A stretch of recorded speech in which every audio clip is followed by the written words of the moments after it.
चरण सेवा करने से घर स्वर्ग बन जाता है। पिता आप में से कौन कौन बेटा अपने माँ बाप के पांव दबाते हैं? जो दबाते हैं हाथ ऐसी ना खड़ा कर लेना। दबाते हो आखिरी बार कब दबाया था आपने? आखिरी बार कब पांव दबाया था आपने? ये बात पूछ रहा हूं। नहीं आपसे, हाँ, कब दबाया था आपने? रोज दबाते हैं? अरे मैं तो आपको प्रणाम करूंगा। फिर आपने आखिरी बार कब दबाया था बेटा? आप, हाँ आप अच्छा रोज दबाते हो? वाह, यहाँ के बच्चे बड़े संस्कारी हैं। बेटा आप दबाते हो अपनी माँ के पांव? आप अभी बैठे हो ना, दबाते हो पांव अपनी माँ के? आखिरी बार कब दबाए थे? याद नहीं है? नहीं दबाते। अपनी माँ के पांव रोज दबाइए। जिनकी माँ है रोज दबाइए, जिनके पिता हैं रोज पांव दबाइए, चरण रोज दबाइए, क्योंकि चरणों में नारायण का वास होता है। जब आप किसी के पांव दबाते हैं ना, अच्छा आपने देखा होगा पांव ही क्यों छुए जाते हैं? हमेशा पांव में ही मस्तक को टिकाया जाता है कि नहीं? है ना? पांव में क्यों? पांव चरणों में ही क्यों माथा रखा जाता है? क्योंकि चरणों में भगवान नारायण का वास होता है। सबके चरणों में भगवान का वास होता है, चाहे वो कोई भी हो। इसलिए वो इनडायरेक्ट भगवान के चरण दबाए जा रहे हैं। इसलिए जरूर पांव दबाना चाहिए। ये मैं नहीं कहता, तीसरी भक्ति है पांव दबाना। गुरु लक्ष्मी जी सदा नारायण के पांव दबाती हैं कि नहीं? पत्नी सदा पति के पांव दबाए, पुत्र सदा पिता के पांव दबाए, अतिथियों के पांव दबाओ। वृद्धों के बुजुर्गों की सेवा करने से विद्वान हो जाता है व्यक्ति, है ना? विद्या श्रद्धावान लभते ज्ञानम, गीता में भगवान श्री कृष्ण कहते हैं। तो तीसरी भक्ति क्या है? बोलो मेरी माँ, तीसरी भक्ति क्या है? जिस सास को तुम बोझ समझती हो ना, उसी सास के पांव दबाना तीसरी भक्ति है। रामचरितमानस में लिखा। जिस पिता को आप लोग बोझ समझते हैं, जिस माँ को, उसी पिता के उसी माँ के पांव दबाना तीसरी भक्ति है। लिखा है गुरु पद पंकज सेवा। बोलो, गुरु पद पंकज सेवा तीसरी भक्ति अमान। माँ बाप के, गुरुजनों के पांव दबाना तीसरी भक्ति है। चौथी भक्ति क्या है? चौथी भक्ति मम गुण गण करहि कपट तज गान। अर्थात भगवान कहते हैं कि मेरी कथाओं का निष्कपट भाव से गुणगान गाना, ये चौथी भक्ति है। कथा सुनाना चौथी भक्ति है। वक्ता जब कथा सुनाता है भगवान की, तो वो चौथी भक्ति करता है भगवान। कथा सुनाना, आप भी जहां बैठा करो तो निंदा चुगली मत सुनाया करो, कथाएं सुनाया करो भगवान की। मेरे राम ऐसे, मेरे कृष्ण ऐसे, है ना दादाजी?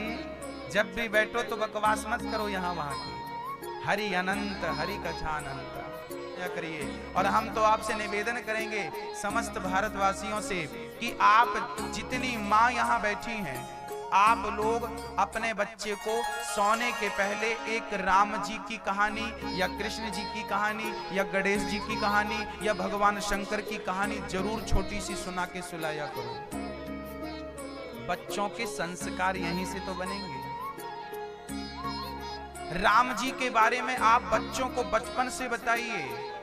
जब ये बच्चे सोने के लिए बिस्तर पे जाए ना, तो बच्चों को एक पहले की माँ, पहले की मौसी, पहले की बुआ, पहले की नानी, पहले की दादी ना बच्चों को कहानियां सुनाया करती थी। आपकी दादी नानी ने कहानियां सुनाई कि नहीं आपको बचपन में? हाँ या ना? सुनाई ना? पर आजकल की मम्मियां मॉडल है, ये सुनाती बच्चों को। आजकल की मम्मी निकम्मी हो गई, ये कहानी नहीं सुनाती अपने बच्चों को। तीसरी भक्ति है सेवा करना, चौथी भक्ति है कथा सुनाना। अपने बच्चों को कथा सुनाइए, संस्कार दीजिए। और पांचवी भक्ति क्या है ये जरा समझते हैं। पांचवी भक्ति क्या है? पांचवी भक्ति है मंत्र जाप मम दृढ़ विश्वासा, पंचम भजन सुवेद प्रकाशा। मंत्र जाप मम दृढ़ विश्वास। भगवान का नाम जपिए, पर शर्त यह है कि दृढ़ विश्वास के साथ जपिए। किसके साथ जपना है मेरी माँ? भैया जी किसके साथ जपना है? विश्वास के साथ नहीं, दृढ़ विश्वास के साथ। विश्वास टूट सकता है पर दृढ़ विश्वास कभी नहीं टूटता, इसलिए यहां पर दृढ़ शब्द लगाया गया है। मंत्र जाप मम दृढ़ विश्वास। भगवान पर विश्वास नहीं, क्या होना चाहिए? दृढ़ विश्वास होना चाहिए, पूर्ण विश्वास समर्पण भाव होना चाहिए। भगवान का नाम विश्वास से जपिए। मंत्र जाप मम दृढ़ विश्वासा। विश्वास के साथ नाम जपिए, कमी ना हो विश्वास में। हाँ भक्त, आप लोगों को भगवान पे विश्वास है कि नहीं? किस किस को? हाथ उठा के बताओ। अब जो भी बताओ हमें हाथ उठा के बताओ। है सबको? आपको प्रणाम करता हूं। अच्छा बताओ, विश्वास कितना है?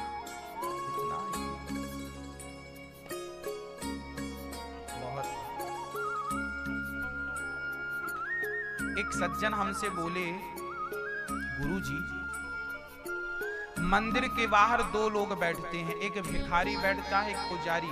मंदिर में दो लोग होते हैं, अंदर होता है पुजारी, बाहर होता है भिखारी। भिखारी भी राम राम बोलता, भैया राम तेरा भला करे, 2 रुपए दे जा, राम राम बोलता है। और पुजारी भी राम राम बोलता है, पर उसे मांगना नहीं पड़ता, बिना मांगे लोग दे जाते हैं।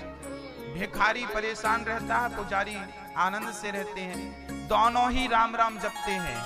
किसी ने हमसे पूछा, महाराज जी क्या दोनों के राम अलग अलग हैं क्या? जब राम राम पुजारी भी जप रहा है, राम राम भिखारी भी जप रहा है, तो भिखारी गरीब क्यों है, परेशान क्यों है? पुजारी ठीक ठाक है। तब हमने कहा कि ये सुई ही आपको उत्तर देगी इस प्रश्न का। हमने उन्हें एक सुई दी, कहा कि जाओ सुई लेकर मंदिर में चले। वो सुई लेकर मंदिर गए तो भिखारी मिल गया। भिखारी बोला, भाई कुछ दे दो। तो हमने कहा, भाई ये सुई का जो छेद है ना, आज हमने सुई के छेद से हाथी घोड़ा, हमने हाथी घोड़े को छेद से निकलते देखा, सुई के छेद से। भिखारी बोला तो को नहीं दिया। भिखारी बोला नहीं निकल सकता, आप भी बोल रहे हो नहीं निकल सकता। फिर हम मंदिर के भीतर गए, पुजारी जी मिले। पुजारी जी से पूछा, पुजारी जी आज हमने सुई के छेद से हाथी घोड़ा निकलते देखे। तो पुजारी जी ने जो जवाब दिया वो अलग था।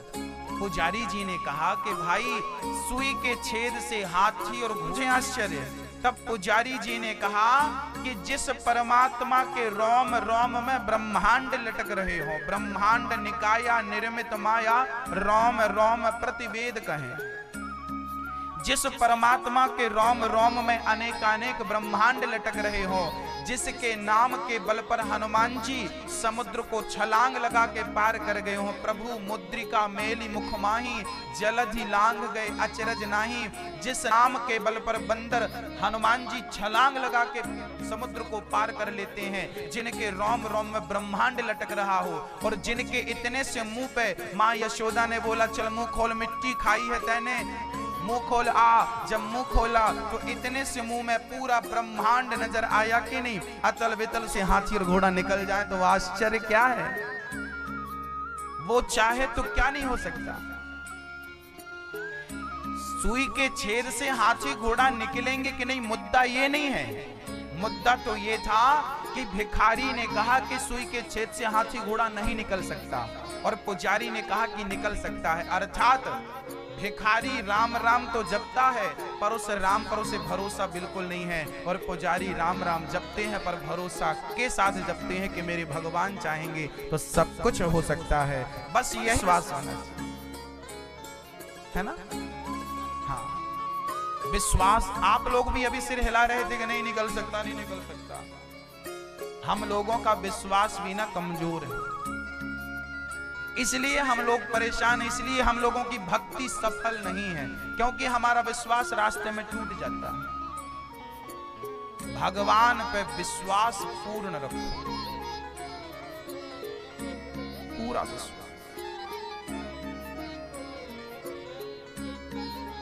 विश्वास के साथ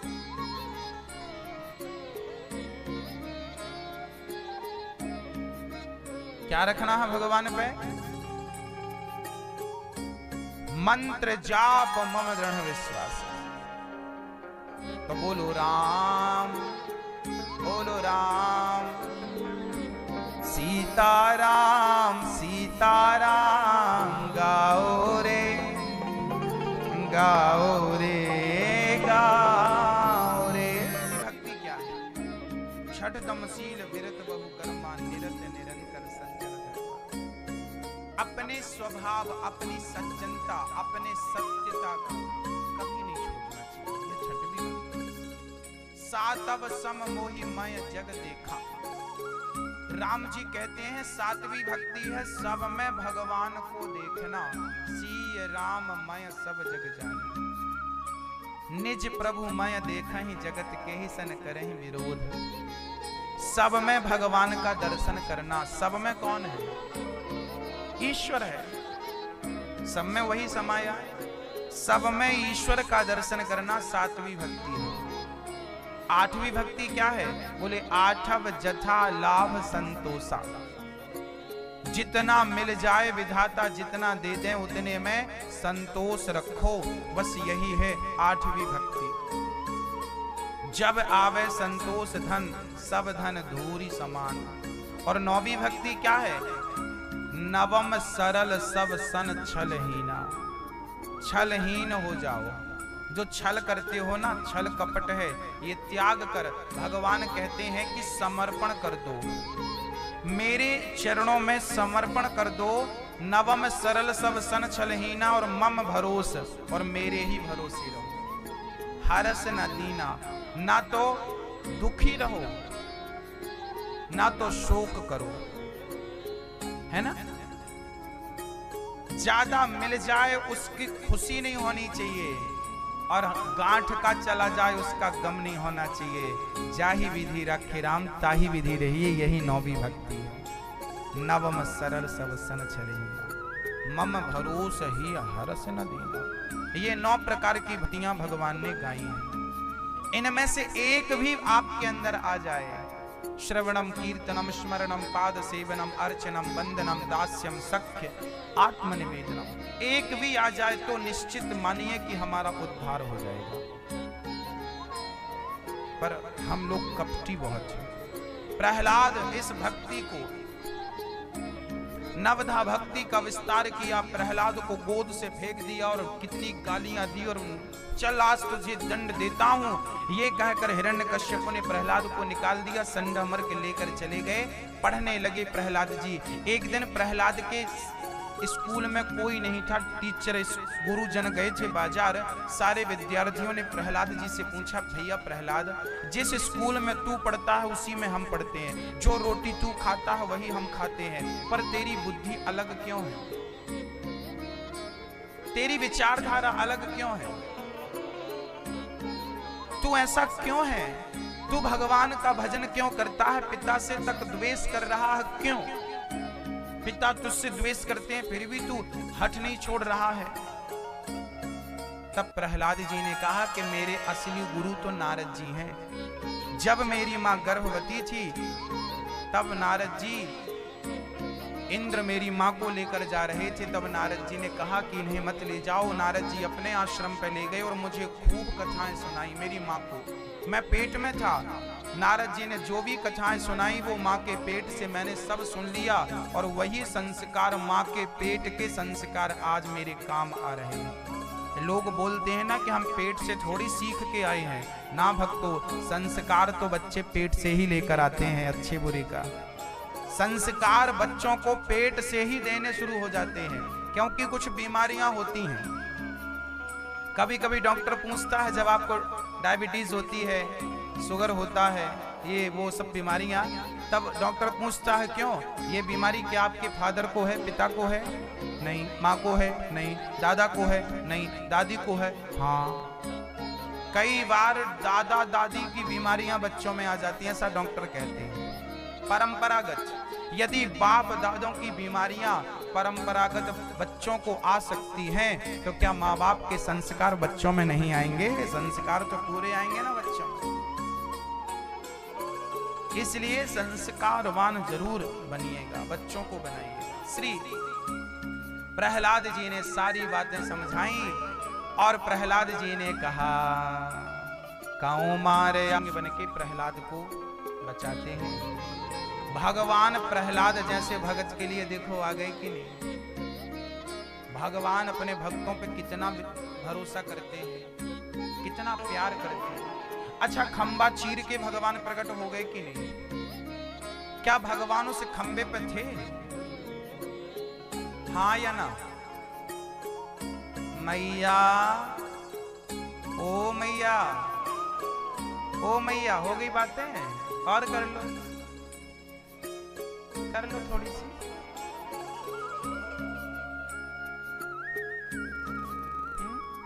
बातें तो करने को मिलती नहीं है, कथा तो रोज रोज मिलेगी, कभी भी सुन लेंगे, बातें थोड़ी कर पाएंगे रोज रोज।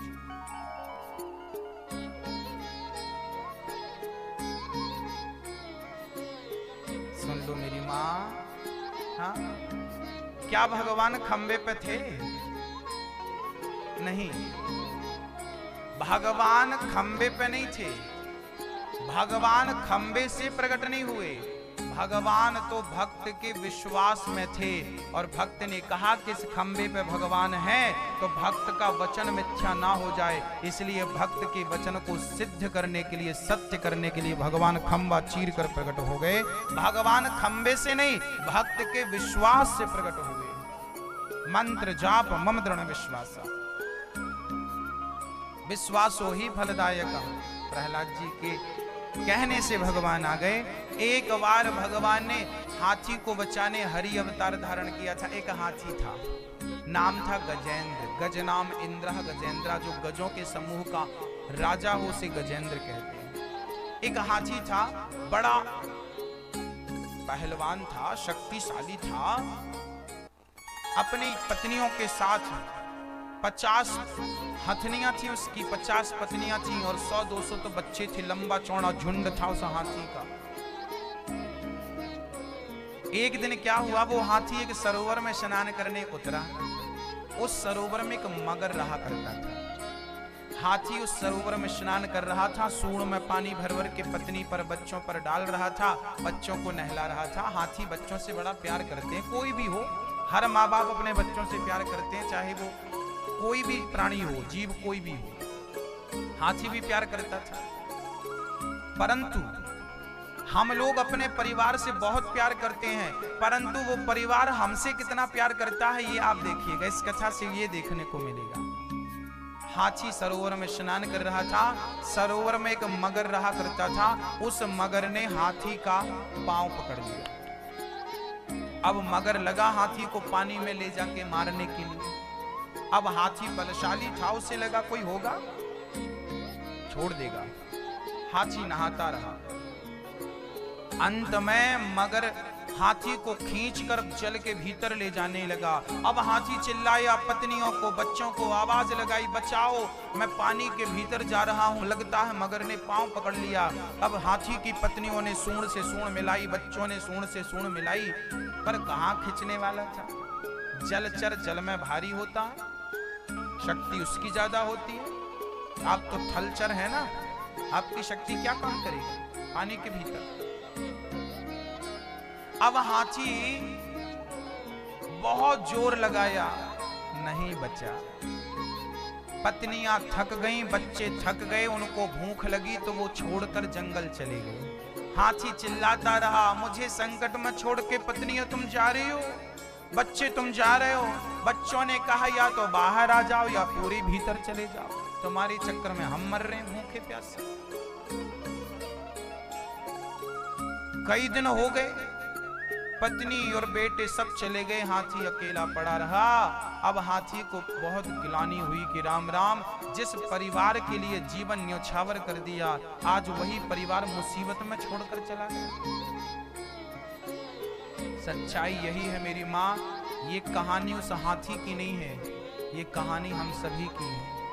जीवन में देखो, आप लोगों के हाथ पांव चल रहे हैं, जितने लोग बैठे हैं कान खोलकर सुनना। जब तक तुम पैसे कमा रहे हो ना, तो बच्चे बहुत ठीक हैं आपके, और पैसे आने बंद हो जाएंगे, बिस्तर पे पड़ जाओगे तो गिलास भर पानी मिलना भी मुश्किल हो जाएगा। जिन बच्चों को आपने पाल पोस कर बड़ा किया है ना, वही बच्चे तुम्हें गिलास भर पानी नहीं देंगे। वो हाथी जैसे पांव मगर ने पकड़ लिया, फंसा पड़ा है, सब छोड़कर चले गए। ये दुनिया सुख की साथी है, दुख की साथी नहीं। हाँ, आराम के साथी क्या क्या थे, जब वक्त पड़ा तब कोई नहीं। सब दोस्त हैं अपने मतलब के, दुनिया में किसी का कोई नहीं। जब पैसा हमारे पास में था, तब दोस्त हमारे लाखों थे। अब वक्त पड़ा है मुश्किल का, तब पूछने वाला कोई नहीं। आराम के साथी क्या क्या थे, जब वक्त पड़ा तब कोई नहीं। सब दोस्त हैं अपने मतलब के, दुनिया में किसी का कोई नहीं। यही सच्चाई है, एक दिन अपने भी छोड़कर चले जाएंगे, कोई नहीं आएगा। हाँ? पूछने नहीं आएगा कि जिंदा हो के मर गए। कब आएंगे? जब मर जाओगे तब आएंगे राम नाम सत्य बोलने के लिए। जो बीत गए हैं वो जमाने नहीं आते, आते हैं नए लोग, पुराने नहीं आते। लकड़ी के मकानों में न चिराग जलाओ, लकड़ी के मकानों में न चिराग जलाओ। वो आग पड़ोसी भी बुझाने नहीं आते, वो आग पड़ोसी भी बुझाने नहीं आते। जो बीत गए हैं वो जमाने नहीं आते। बरसों हुए पेड़ की शाखाएं हैं सूखी, बरसों हुए पेड़ की शाखाएं हैं सूखी। पंछी भी यहाँ रात बिताने नहीं आते, अब दोस्त भी मिलने के बहाने नहीं आते। जब तक पेड़ हरा भरा होता है ना, पक्षी घोंसला बनाते हैं, सूख जाता है तो पक्षी भी छोड़कर पेड़ को चले जाते हैं। ये जिंदगी जब तक हरी भरी है तब तक ही लोग साथ में हैं। एक टाइम आएगा कि कोई आएगा नहीं। भक्तों, हाथी के पांव को पकड़ा, हाथी ने भगवान से कहा, हे प्रभु रक्षा करिए। ओम नमो भगवते तस्मै यद एतच्चिदात्मकम। हे प्रभु, हे विधाता मेरी रक्षा करिए।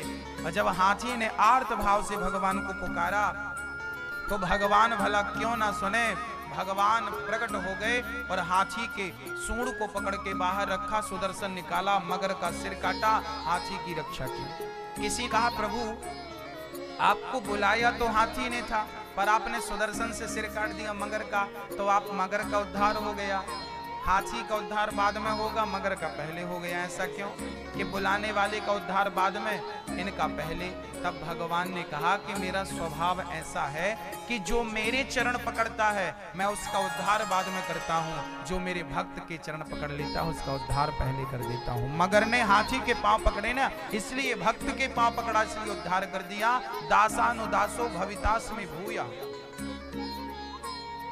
मैं दासों के दासों पर कृपा जल्दी करता हूं। जो मेरे दास हैं अर्थात भगवान के भक्त, गुरु और गुरु के दास, गुरु के सेवक, जो गुरु की शरण में हैं, भगवान उन पर विशेष कृपा करते हैं। सच्चा प्रेम हो बस। भगवान ने हाथी की रक्षा की। ये हाथी और ग्राह दोनों पिछले जन्म में श्रापवश, हूहू नाम का गंधर्व था जिसे देवल नामक ऋषि ने श्राप दिया था और वो मगर हुआ था। गजेंद्र द्रविड़ देश का राजा इंद्रद्युम्न था, श्राप के कारण हाथी था। आज भगवान ने दोनों का ही उद्धार किया। एक बार समुद्र मंथन हुआ। एक बार क्या हुआ, भगवान नारायण से लक्ष्मी जी नाराज होकर चली गई। क्यों नाराज हो गई? लक्ष्मी जी बोली कि सब लोग अपनी शादी की सालगिरह मनाते हैं, बस आप नहीं मनाते हो। भगवान बोले हमारी शादी की तारीख पक्की होगी तब तो मनाएंगे। लक्ष्मी जी अपने पिता के घर चली गई। लक्ष्मी जी के पिता कौन? समुद्र। समुद्र में चली गई। भगवान ने बहुत चिट्ठी विट्ठी लिखी पर नहीं आई। तब फिर भगवान को समुद्र मंथन करना पड़ा। देवताओं राक्षसों को इकट्ठा करके बासुकी नाग की रस्सी बनाई, मंदराचल पर्वत लाए और बड़े प्रेम से मंथन किया। सबसे पहले जहर निकला। जहर कौन पिए? शंकर जी ने कंठ पे धारण किया जहर को, इसलिए नीलकंठ नाम पड़ा। बोलिए नीलकंठ भगवान की। उसके बाद कामधेनु नाम की गाय निकली, संतों ने लिया। उच्चैश्रवा नाम का घोड़ा निकला, राजा बलि ने लिया। ऐरावत नाम का हाथी निकला, देवराज इंद्र ने लिया। अंत में बीच में मध्य में लक्ष्मी जी प्रकट हो गई मणि लेकर, माला लेकर। नारायण खड़े, आओ पहना दो। तो लक्ष्मी जी ने माला पहनाया। फिर तब से शादी की सालगिरह पक्की हो गई। भगवान नारायण का विवाह लक्ष्मी से कब हुआ था? दीपावली के दिन। लक्ष्मी नारायण के विवाह के उपलक्ष्य में ही दीपावली मनाई जाती है। ये बात कम लोगों को पता है। दीपावली मनाई गई, तब से लक्ष्मी नारायण की पूजा करते हैं हम लोग। दीपावली के दिन विशेष लक्ष्मी गणेश की भी होती है। आखिरी में अमृत निकला, जिसके लिए देवासुर संग्राम हुआ। कच्छप बन के भगवान ने पहाड़ को थामा था और भगवान ने समुद्र से प्रकट हुए थे धनवंतरी जी। अमृत लेकर मोहिनी बनकर भगवान ने बांटा था। 3 अवतार लिए। देवासुर संग्राम हुआ, देवताओं की सत्ता चली गई। बलि राजा इंद्र बन गए और उन्होंने 99 यज्ञ पूरे किए। 100 यज्ञ करने वाले थे। तब माता अदिति के गर्भ से वामन भगवान प्रकट भये और वामन भगवान भीख मांगने राजा बलि के द्वार पर गए। तब जगत का पालनहार, जो युद्ध करके सब जीतने की क्षमता ताकत रखता था, आज वो भिखारी बनकर चला गया, झोली फैला। वामन भगवान भीख मांगने गए कि नहीं? किसके दर पे? किसके पास गए? राजा बलि के पास, क्योंकि बलि दानी थे। और जो दानी होता है ना, भगवान कहते हैं कि उन दानियों के घर में भी भीख मांगने जाया करता हूं झोली फैला करके। तो दान करोगे तो भगवान आएंगे। दानी बलि के घर वामन भगवान आए कि नहीं? जो दान करता है उसी के घर लोग आएंगे ना भाई। जहां भोजन मिलता है वहीं ना लोग भोजन करने जाएंगे। ऐसे ही दान करने वाले के घर ही भगवान आते हैं, उन पर ही कृपा करते हैं, उन्हें ही दर्शन देते हैं। इसलिए मेरी आप 3 पग भूमि का दान किया। भगवान ने सब नाप लिया। आज तक बलि को हम याद करते हैं क्योंकि वो दानी था। दान के बल पर आखिरी में 2 पग में भगवान ने दुनिया नाप ली। तीसरा पग कहां रखा था?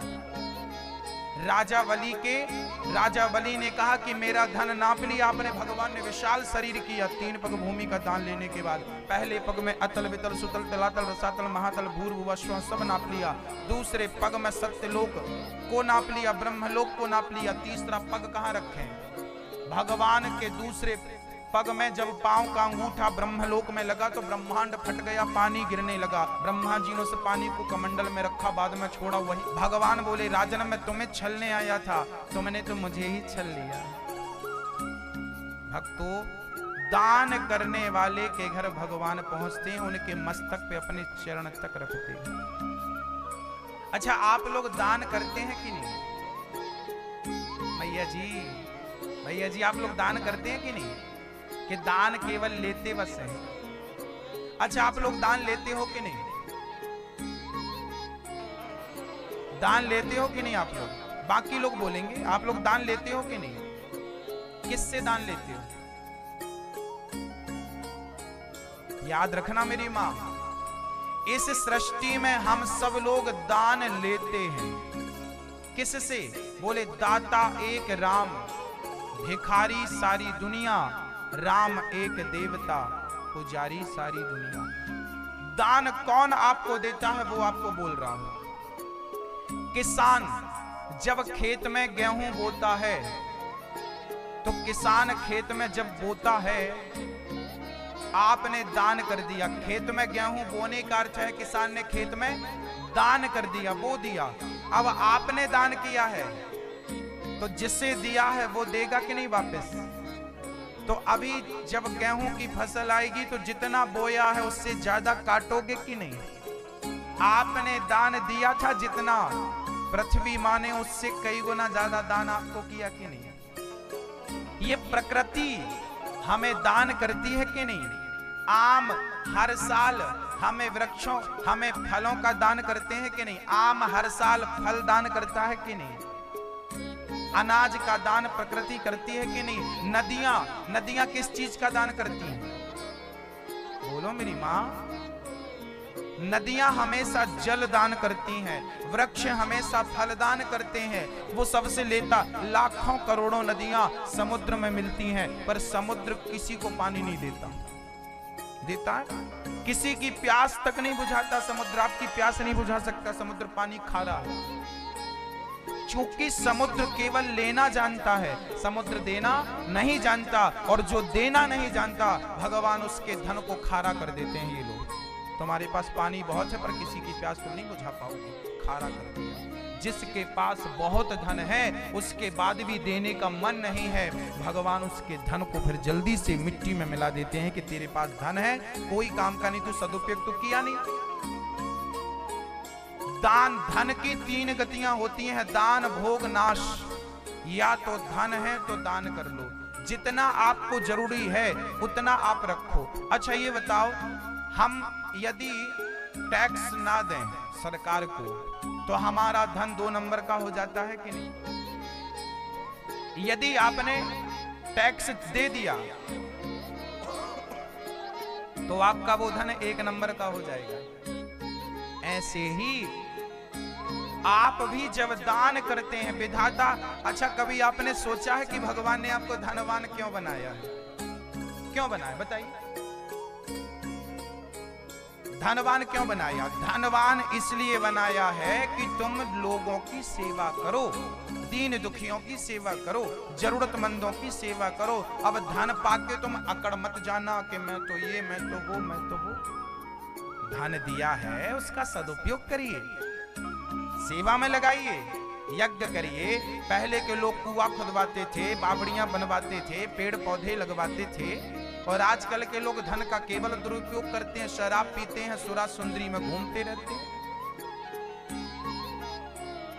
ऐसे लोगों का धन जल्दी से समाप्त हो जाता है। इसलिए जो भी आपके पास है, थाली में यदि 2 रोटी है तो उस 2 रोटी में 1 रोटी खाओ, और जरूरत पड़े तो 1 रोटी दान कर दो यदि कोई जरूरतमंद आपके पास है तो। राजा रंती देव थे हमारे देश में, एक राजा 64 दिन से भूखे थे। उन्होंने, उनके नगर में सूखा पड़ा था, पानी गिरा नहीं, सारी प्रजा भूखी मरने लगी, पूरा राज्य दान कर दिया और जंगल में विचरण करने लगे। पत्नी, बेटा और स्वयं तीनों प्राणी। एक बार क्या हुआ, 64 दिन तक अन्न का दाना नहीं मिला तीनों को। पानी पीकर, पत्ते खाकर जीवन यापन करने लगे। एक नगर में भंडारा हो रहा था, वहां बढ़िया भोजन मिला। 64 दिन के बाद, 64 डेज के बाद उनको भोजन मिला। सामने थाली थी, भोजन करने बैठे ही थे कि एक चांडाल कुत्तों को लेकर आ गया। चांडाल कहने लगा, भैया हम 15 दिन से भूखे हैं। तब जानते हो, तू खा ले। ये परमार्थ था, ये धर्म था हमारे भारत में, दे दिया। तब रंती देव बोले, बेटा तुम मत दो अपनी थाली, मैं देता हूं। राजा रंती देव ने अपनी थाली खिसका दी, चांडाल ने भोजन किया। चांडाल ने कहा महाराज हमारे 2 कुत्ते और भूखे हैं, ये बहुत भूखे हैं। तो बच्चे की थाली भी ले ली, पत्नी ने अपनी थाली भी दे दी, तीनों ने अपनी थालियां दान कर दी। अब विचार करिए थोड़ी देर के लिए कि आप 4-5 दिन से भूखे हो और आपके सामने रोटी आए और उसी समय कोई आके कहे मैं भूखा हूं और आपकी थाली में केवल 2 रोटियां हो, तो क्या आप उस स्थिति में 2 रोटियां देंगे? जब आपके पास रोटियां ढेर हो तब आप बहुत रोटियां दान कर सकते हैं, परंतु ऐसी विषम परिस्थिति में जो दान करता है भगवान समझ लेते हैं कि यही सच्चा दानी है। विषम परिस्थिति में भी जो अपने धैर्य को, अपने धर्म को ना छोड़े, वही तो भगत है, वही तो पक्का हुआ है ना। जैसे ही चांडाल का पेट भरा, देखिए चांडाल का रोटी के दान की महिमा बोल रहा हूं, अन्नदान की महिमा बोल रहा हूं। जीवन में मरने के पहले अन्नदान जरूर करिएगा, क्योंकि यहां से जाने के बाद दानवीर कर्ण के बारे में लिखा है कि दानवीर कर्ण जब मुंहासन अब बढ़िया सोना सोना सोना, और जब खाने का नंबर आया तो कर्ण की थालियों में सोने के सिक्के परोसे। कर्ण ने बोला इंद्र ये मेरे साथ क्या, सबकी थालियों में रोटी सब्जी परोसी जा रही और मेरे में सोना। तब इंद्र ने कहा कि कर्ण जी आप बुरा ना मानना, आपने जीवन में बहुत दान किया है परंतु केवल स्वर्ण दान किया है, आपने कभी अन्न दान नहीं किया, इसलिए आपको यहाँ स्वर्ण ही मिलेगा, आपको अन्न नहीं मिलेगा, क्योंकि आपने अन्न दान नहीं किया। ये शास्त्र गवाह है। जाइए इस वक्त में आप जाकर के और अन्न दान करके आइए। तब उन्होंने आकर के अपने पुत्र से, अपने बच्चों से कहा कि मेरे नाम से तुम अन्न दान करो। इसलिए जब आदमी मरता है तो बच्चे अन्न दान करते हैं कि नहीं? आदमी के मरने के बाद उनके बच्चे अन्नदान करते हैं। मैं निवेदन करता हूं मरने के बाद कोई अन्नदान करे ना करे, आप जीते जी अन्नदान कर लो ना। मेरी वृद्ध माओं के लिए 2 रोटी दे दो ना। वृंदावन में उन वृद्ध माओं के लिए मैं आपसे बोल रहा हूं जिन माओं को अपने बच्चों ने ठुकरा दिया है, छोड़ दिया है, उन माओं का सहारा आप बन जाइए ना। एक माँ को आप 21,000 रुपए देकर गोद ले सकते हैं और जीवन भर का भोजन मात्र 21,000 से। ऐसे कितने पैसे आप कमाएंगे? उन वृद्ध माओं के लिए आप कमरा भी बनवा सकते हैं, और उनके लिए तो ठीक है आप अपने लिए बनवा सकते हैं। अपना जीवन यापन गांव में, शहर में करिए, पर आखिरी टाइम पे वृंदावन आइए, आप अपने लिए कमरा वहां बनवाइए, बुढ़ापे में आनंद से अपने कमरे में रहिए, वहां का प्रसाद ग्रहण करिए और भगवान के चरणों में ही प्राण त्यागिए। मरण सार्थक होगा वृंदावन में। हाँ, मरना भला है दूर का जहान, अपना कोई पशु पक्षी भोजन करें, कोटि यज्ञ फल होए। आप कितना पैसा कमाएंगे? बहुत कमाते हैं, देने से थर थर कांपते हो। डॉक्टर बोलेगा कि बाईपास करना 2 लाख रुपए चाहिए, अब भी निकाल के दे दोगे, पर धर्म के नाम पे वृद्ध माओं के लिए 1000-2000, एक माँ की जीवन भर की भोजन के लिए 21,000 ही लगने हैं, वो भी तो निकलते नहीं। पर बहुत सारे भक्तों ने दान दिया है। भक्तों, उन वृद्ध माओं के लिए लोग दान करते हैं। वो अपना धन सार्थक समझते हैं कि मेरा धन भी इन वृद्ध माओं की सेवा में लगे। आप यहाँ से दान करेंगे, वहाँ वृंदावन में मेरी वो वृद्ध माएं भोजन करेंगी जिन माओं को आपके सहयोग की जरूरत है। अपने बच्चों ने घर से निकाल दिया हो, उन बच्चों पर, उन माँ बाप पर क्या गुजरती होगी वो तो वही जान सकते हैं ना। जिसके पैरों में बीमारी फटी नहीं, वो पीर पर आई क्या जाए। उन माओं का दर्द कोई माँ ही समझ सकती है, जिनके जीवन में, भगवान करे आपके जीवन में ये घटना कभी ना घटे कि आपके बच्चे आपको निकाल दें, परंतु निकाल दें तो चिंता ना करिएगा, ये दास अनिरुद्ध जब तक जिंदा है तब तक आपकी आंखों में आंसू नहीं आने देगा। जो दान करता है वो श्रेष्ठ बनता है, महान बनता है। आखिरी में भगवान ने मत्स्य अवतार धारण किया, सत्यव्रत नाम के राजा को बचाया। आइए भगवान राम का पावन चरित्र सुनते हैं, उसके बाद कृष्ण जन्मोत्सव में प्रवेश करते हैं। भगवान नारायण के पुत्र हुए हैं ब्रह्मा, ब्रह्मा के पुत्र हुए हैं सुखदेव जी। अब राम जन्म और कृष्ण जन्मोत्सव की ओर ले जा रहे हैं। भगवान नारायण के पुत्र ब्रह्मा, ब्रह्मा जी के मरीचि, मरीचि के पुत्र हुए हैं कश्यप। इन्हीं के वंश में हुए हैं राजा नभग, नभग के बेटा नाभाग, नाभाग के अम्बरीश। अम्बरीशो महाभाग सप्त द्वीपवती मही। अम्बरीश ने एकादशी का व्रत किया था, जिसके प्रभाव से भगवान ने अपना सुदर्शन उनकी सेवा में नियुक्त कर रखा था। अम्बरीशो महाभागा, अम्बरीश बड़े थे, एकादशी का व्रत करते थे। आप गृहस्थों को एकादशी का व्रत जरूर जरूर जरूर करना चाहिए। एकादशी 11 अम्बरीश की बड़ी अद्भुत महिमा है। भगवान के लिए खुद अपने हाथ से गेहूं पीसते थे, अपने हाथ से रोटी बनाकर अपने हाथ से भगवान को भोग लगाते थे। भगवान की ठाकुर जी की सेवा खुद करते थे, किसी के भरोसे टालते नहीं थे। भगवान कहते हैं अहम भक्त पराधीन यस्वतंत्र इवध्वजा, मैं भक्तों के अधीन हूं। साधु गृहस्थ हृदयो भक्तैर्भक्त जन प्रियः, इन्हीं के वंश में श्री खटवांग दीर्घबाहु और दीर्घबाहु के रघु, रघु के अज, अज के दशरथ, दशरथ के राम। दुर्वासा जी का अहंकार राजा नभग ने, अम्बरीश ने तोड़ा है। दुर्वासा जी पर भगवान ने कृपा करी है, सुदर्शन को शांत किया है। दशरथ जी के पुत्र हुए हैं राम।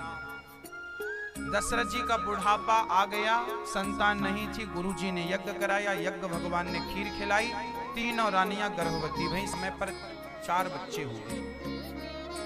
क्या नाम था दशरथ जी के चारों बच्चों का? बोलो बेटा। राम, दूसरे का लक्ष्मण, तीसरे का भरत, चौथे का शत्रुघ्न। शत्रुघ्न चारों भाइयों का नाम गुरु वशिष्ठ जी ने किया है। रमन्ति योगी नाम यस्य सह रामः, जो विश्व भरण पोषण कर जोई, ताकर नाम भरत अस होई। जाके सुमिरन तेरे पुनासा, नाम शत्रुघ्न वेद प्रकाशा। लक्षण धाम राम प्रिय, सकल जगत आधार। गुरु वशिष्ठ ते ही राखा, लक्ष्मण नाम उदार। चारों भाइयों का नाम रखा। राम जी थोड़ा बड़े भये। एक दिन राम को लेने श्री विश्वामित्र जी आ गए। राम जी चलो मेरा यज्ञ पूरा करो। संतन का यज्ञ कौन पूरा करेगा? बोले राम। राम ही पूरा करेंगे भगवान। सच्ची बात तो यह है भक्तों कि सबके काम भगवान ही पूरे करते हैं। हम लोग तो केवल झूठी बात बोलते रहते, हमने ये किया, हमने वो किया, हमने ये किया। करते हो तुम कन्हैया, मेरा नाम हो रहा है। मेरा आपकी कृपा से सब काम हो रहा है।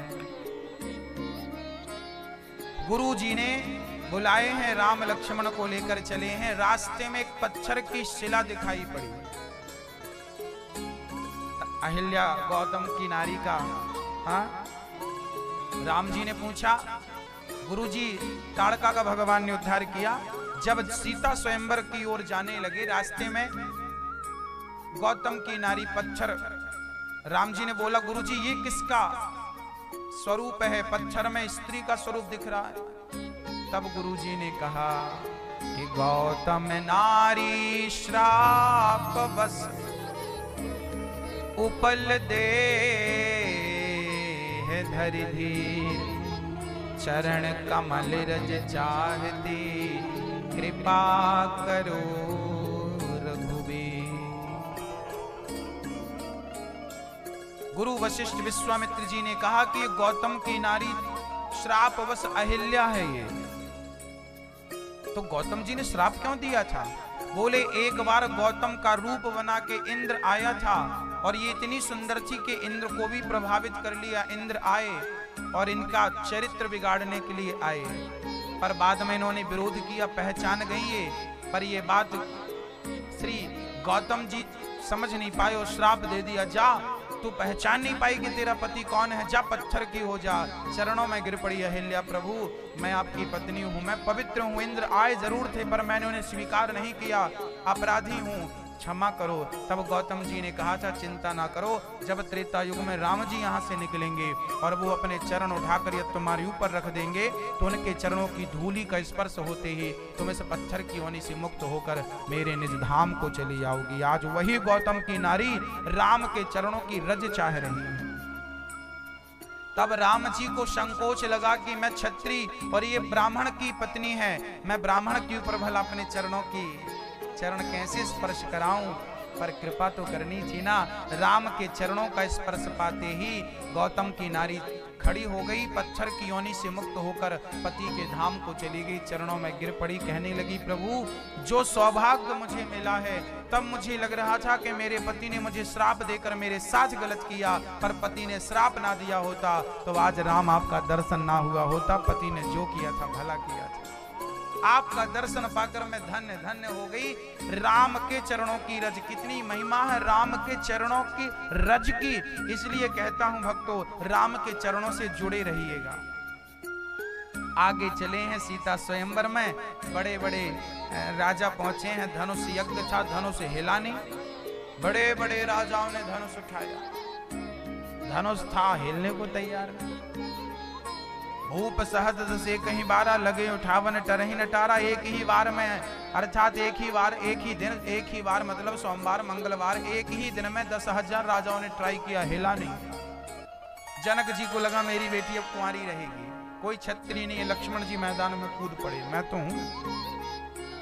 लक्ष्मण जी गए, मैं उठा दूं क्या? अब गुरु जी समझाए बेटा तुम मत उठाना, नहीं तो राम जी को बाबा जी बनना पड़ेगा। छोटे भाई का विवाह हो जाएगा तो बड़ा भाई कुंवारा बैठा रहेगा। तो मर्यादा तो यह है कि पहले बड़े भाई का विवाह हो फिर छोटे भाई का।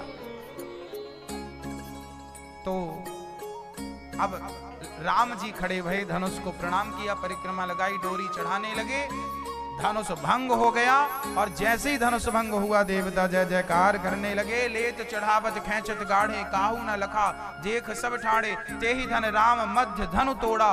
बीच राम जी ने धनुआ को तोड़ दिया और बड़े प्रेम से सीता मैया आई और प्रेम पूर्वक वरमाला लेकर आई। राम जी कद में लंबे थे, सीता जी कद में छोटी थी। सीता मैया बोली सरकार जरा सिर झुकाओ तो माला पहनाए। सीता जी बोली माला पहनाए। राम जी बोले सिर कटा सकते हैं लेकिन सिर झुका सकते, छत्री का सिर झुकेगा नहीं। तो सीता जी बोली झुका लीजिए सरकार। लक्ष्मण जी चरणों में गिर पड़े, सरकार आपकी जय हो। और जैसे ही लक्ष्मण जी चरणों में गिरे तो राम जी लक्ष्मण को उठाने के लिए सिर झुकाते हैं, सीता मैया ने माला पहना दिया। बोलिए सियावर रामचंद्र भगवान की। विवाह संपन्न हुआ। अच्छा, बारात आई। अब सूचना राजा दशरथ जी को मिली, दशरथ जी ने बारात तैयार की और चले। और बड़ी मस्त बारात, ढोल नगाड़े सब। अब गांव के लोग देख रहे हैं, भैया ये क्या है? बोले बारात है। अच्छा, जो बारात जी इतने सुंदर तो दुल्हा कितने सुंदर होंगे। अब गांव वाले बोल रहे हैं भैया ये दुल्हा कहाँ है? अब कैसे बताएं बाराती के दुल्हा पहले से वहीं डटे हैं। अब आगे वाले बोले कि दुल्हा लगता पीछे है, हम तो नाचते नाचते आगे आ गए। अब गांव वालों ने पीछे वालों से बोला भैया दुल्हा कहाँ है?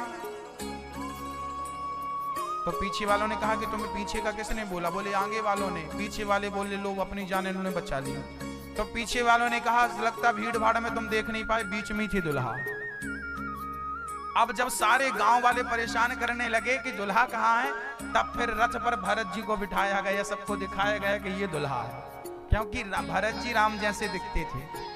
तो बाराती दुल्हा बन के भरत जी जा रहे हैं और बारात राम जी की जा रही है कि 14 वर्ष ही उम्र शेष रह गई थी इसलिए। दूसरा ये था कि अयोध्या का असली राज मुकुट बाली के पास था, इसलिए कैकेयी मां ने भेजा जाओ बाली कुमार के असली राज मुकुट लेकर आओ। राम जी आगे चले हैं, केवट से नाव मांगी है, मांगी नाव न केवट आना। भाई केवट नाव लाओ। केवट बोले सरकार नाव ले आता पर मेरी नाव लकड़ी की है। राम जी बोले हाँ हाँ नाव तो लकड़ी की ही होती है, कोई पत्थर की थोड़ी होती है। केवट बोला सरकार जब पत्थर के ऊपर आपने पांव रखे वो महिला बन गई, स्त्री बन गई, और मेरी नाव में पांव रख देंगे और मेरी नाव भी स्त्री बन गई तो नाव स्त्री बन जाएगी, इस बात का दुख नहीं होगा। मेरी घरवाली बोलेगी कि तुम एक मैं थी दूसरी कहां से ले आई। मैं कितना भी उसे समझाऊंगा कि राम जी ने पांव रख के बनाई है तो वो मानेगी नहीं, तो मेरे घर में खामोखा झगड़ा हो जाएगा। इसलिए मैं आपके चरणों को पहले धुलूंगा, उसके बाद चरणों की रज को हटाऊंगा, फिर नाव में बिठाऊंगा ताकि मेरी नाव कुछ बन ना जाए। सुन के वट के बैन प्रेम लपेटे, अटपटे वेह से करुणा ऐन, चितई जान की लखन तन। केवट को राम जी ने कहा भाई जल्दी पार लगाओ। केवट बोला आपकी पिता की सौगंध खाता हूं मैं, आपके चरण धोए बिना पार नहीं लगाऊंगा। लक्ष्मण जी को गुस्सा आई, मेरे पिता की क्यों खाता, अपने बाप की खा, सौगंध मेरे पिता की क्यों खाता है। लक्ष्मण जी बोले जिस राम का दर्शन करने लोग तरसते हैं उस राम के सामने प्राण त्यागूंगा तो मेरी गति हो जाएगी। जिस गंगा के किनारे मरने को लोग तरसते हैं वो गंगा का किनारा है और मारने वाले स्वयं शेषावतार लक्ष्मण जी आपके हाथ से मरूंगा तो मेरा निश्चित कल्याण होगा। यमराज के पास जाऊंगा, यमराज पूछेंगे क्यों आया है तो मैं कहूंगा कि मुझे लक्ष्मण जी ने मारा है। यमराज पूछेंगे क्या अपराध किया था तो केवट बोले कि अपराध यही इस दास का है कि रघुनाथ के पांव पखारत है। यदि राम के चरणों को धोने की जिद करने वाले को यदि मृत्यु दंड दिया जाता है तो लक्ष्मण जी मुझे मृत्यु दंड मंजूर है, आप मुझे मार डालिए। जब ये बात केवट की सुनी तो लक्ष्मण जी ने बाण छोड़े उस तरफ चले गए। केवट लक्ष्मण जी बोले राम जी आपकी कोई बात मानता ही नहीं। राम जी बोले इसलिए नहीं मानते क्योंकि हमारी बोहनी बिगड़ गई थी।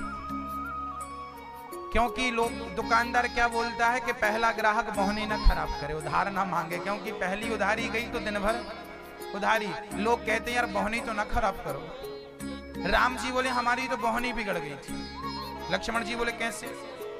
बोले जब हम वनवास आने लगे तो सीता जिद करने लगी हम भी वनवास चलेंगे। राम जी बोले हमने मना किया, सीता नहीं मानी,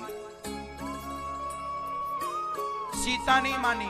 फिर तुम लक्ष्मण जी तुम आए, तुमसे भी बोला वनवास हमारे संग मत जाओ, हमारा वनवास हुआ तो तुम भी तो नहीं माने।